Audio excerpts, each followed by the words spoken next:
Assalamualaikum warahmatullahi wabarakatuh. Perkenalkan, nama saya Yoneka Nur Kairlangga dengan program pendidikan sejarah angkatan 2019 dengan NIM K4419083. Dalam video kali ini saya akan menjelaskan RPP atau Rencana Pelaksanaan Pembelajaran untuk pembelajaran daring dengan mata pelajaran Sejarah Indonesia kelas 10 semester genap dengan materi Sejarah Perkembangan Kerajaan-Kerajaan Islam beserta kebudayaannya di Nusantara.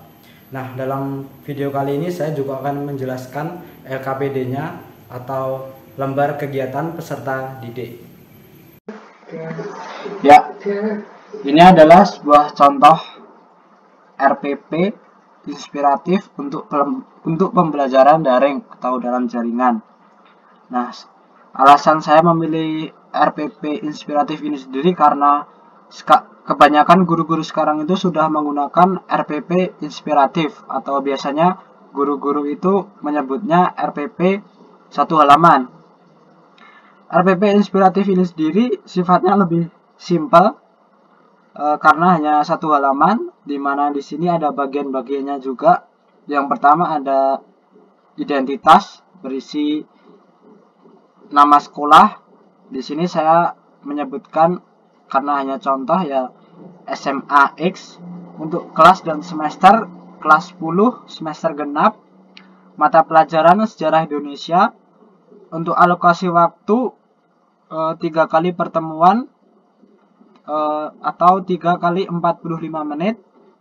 Materi pokoknya perkembangan kerajaan-kerajaan Islam dan kebudayaannya di Nusantara. Bagian selanjutnya ada kompetensi dasar dan indikator pencapaian kompetensi atau KD dan IPK-nya.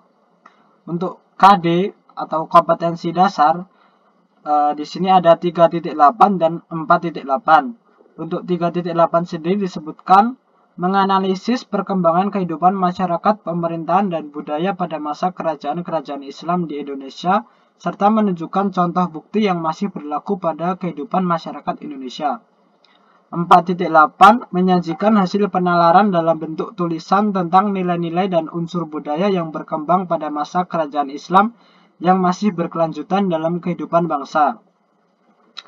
Untuk IPK-nya sendiri di sini disebutkan ada 3.8.1, 3.8.2, 3.8.3, 3.8.4. Nah, ini artinya keempatnya ini diturunkan dari KD 3.8. Nah, 3.8.1 disebutkan menjelaskan perkembangan kerajaan-kerajaan zaman Islam di Indonesia. 3.8.2 menganalisis kehidupan sosial ekonomi masyarakat masa kerajaan-kerajaan Islam di Indonesia. 3.8.3 menganalisis perkembangan hasil-hasil kebudayaan zaman kerajaan-kerajaan Islam. 3.8.4 menganalisis bukti-bukti kehidupan dan hasil budaya Islam yang ada sampai sekarang. Sama seperti yang saya jelaskan tadi, untuk 4.8.1, 4.8.2, 4.8.3 ini juga turunan dari KD 4.8, di mana di sini disebutkan bahwa 4.8.1 menganalisis nilai-nilai dan unsur budaya yang berkembang pada masa kerajaan Islam. 4.8.2 menganalisis relevansi nilai-nilai dan unsur budaya yang berkembang pada masa kerajaan Islam di kehidupan bangsa Indonesia masa kini. Dan 4.8.3 menyajikan hasil analisis nilai-nilai dan unsur budaya kerajaan Islam dan relevansinya dalam kehidupan bangsa Indonesia masa kini dalam bentuk karya tulisan. Ini maaf kurang karya seharusnya, karena di sini sudah pada tahap menyajikan ya, jadi yang disajikan adalah karya tulisan. Nah, itu kurang tulisannya saja. Kemudian ada bagian kegiatan pembelajaran. Nah, di sini untuk pendahuluannya ada guru mengucapkan salam melalui Zoom meeting atau Google Meet sebagai kelas daring untuk pembelajaran dan dilanjutkan doa sebelum memulai pembelajaran. Yang kedua, Guru memberikan persepsi dengan menyampaikan materi melalui PPT yang telah di-share screen dan menjelaskan mengenai perkembangan kehidupan masyarakat, pemerintahan, dan budaya pada masa kerajaan-kerajaan Islam di Indonesia. Nah, ini udah masuk ke kegiatan inti ini, nomor 2 ini. Nomor 3 juga masih dalam kegiatan inti. Peserta didik dibagi ke dalam 4 kelompok belajar dan melakukan diskusi mengenai perkembangan kehidupan masyarakat, pemerintahan, dan budaya pada masa kerajaan-kerajaan Islam di Indonesia. Dan keempat, setiap kelompok mempresentasikan hasil diskusi melalui PPT dan juga melakukan diskusi dengan kelompok yang lain beserta guru di Zoom Meeting atau Google Meet. Nah, ini untuk nomor 5 dan 6 sudah masuk pada kegiatan penutup. Untuk yang kelima, guru menyampaikan kesimpulan, menyampaikan refleksi materi, dan menyampaikan tema materi selanjutnya. Yang keenam, guru mengakhiri pembelajaran dan mengajak doa bersama dan mengucapkan salam untuk menutup pembelajaran. Nah, di sini di bagian selanjutnya ada juga instrumen penilaiannya.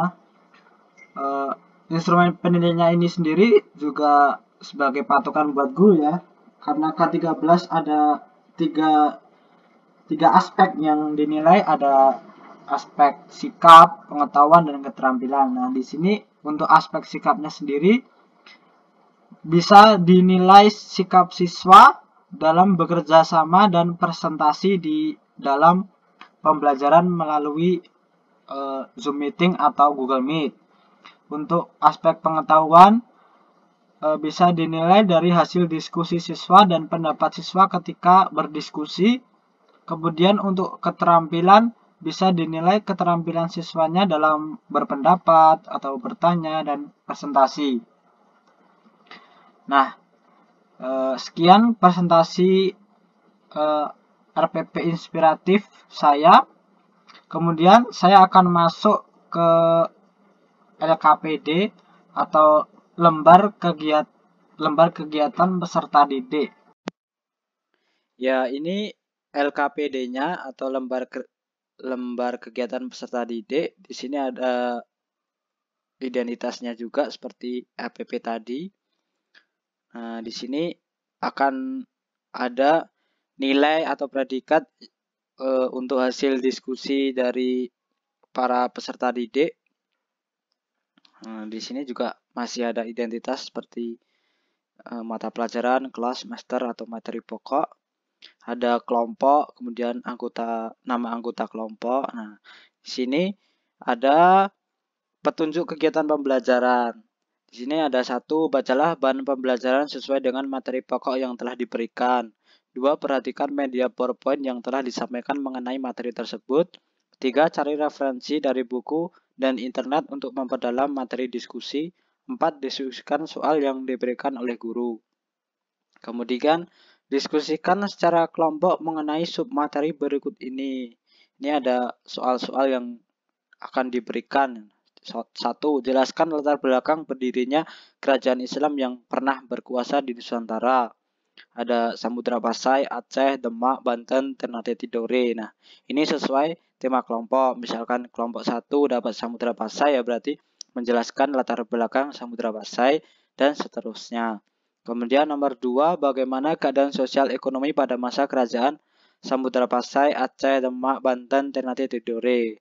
Tapi di sini ada kata-kata sesuai dengan tema kelompok. Berarti ya sesuai dengan tema kelompok yang didapat. Misalkan kelompok 1 dapat Samudra Pasai, 2 Aceh, 3 Demak, 4 Banten, 5 Ternate Tidore. Nah, nanti dijelaskan keadaan sosial ekonominya bagaimana. Kemudian nomor 3, bagaimana hasil-hasil kebudayaan yang dihasilkan dari kerajaan-kerajaan Islam di Indonesia. 4, analisislah hasil kebudayaan dari kerajaan-kerajaan Islam di Indonesia dengan bukti-bukti real yang ada di masa sekarang. Nah, ini ada bagian untuk menjawab hasil kerja kelompok. Disediakan ini ada 2 halaman ya. 2 halaman. Kemudian di sini ada lampiran penilaian untuk kelompok. Nah, ini misalkan ini skor maksimalnya 4 semua ya. Misalkan ini isi utuh dan tuntas sesuai indikator sesuai dengan kunci jawaban. Sifat tulisan mencerminkan wawasan yang luas dan tidak terlepas dari isi. Diksi dan gaya bahasa menggunakan kata yang lugas dan proporsional. Ini maksimal dapat 4. Nah, nanti nilai jumlah skor dibagi 4. Kriteria penilaiannya skor perolehan dibagi skor maksimal dikali 100. Nah, ini LKPD yang dapat saya jelaskan. Sekian presentasi dari saya tentang RPP dan LKPD. Jika ada kekurangan maupun salah kata, saya mohon maaf sebesar-besarnya. Wassalamualaikum warahmatullahi wabarakatuh.